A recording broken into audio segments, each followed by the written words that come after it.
Et dans ton enfance, est-ce qu'il y avait déjà des signes de créativité ou alors un esprit un peu hors cadre en toi?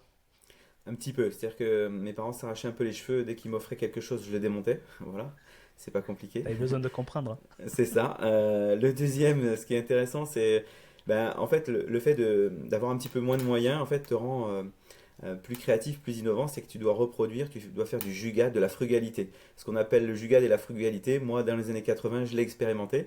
Et ce qui est intéressant, c'est qu'aujourd'hui, quand j'accompagne différents projets d'innovation, je leur explique qu'il ne faut surtout pas d'argent au début des projets d'innovation. La clé, elle est là. Donc, tu vois, le lien entre mon enfance et aujourd'hui, ce que je fais est direct. Et le fait de ne pas avoir de moyens t'oblige à te recentrer sur les vrais besoins, t'oblige à utiliser ce que tu as autour de toi. Et en fait, aujourd'hui, j'en fais un lien direct entre ce que j'ai vécu et ce que d'autres pays, d'ailleurs, développent depuis toujours, hein, cette notion de frugalité.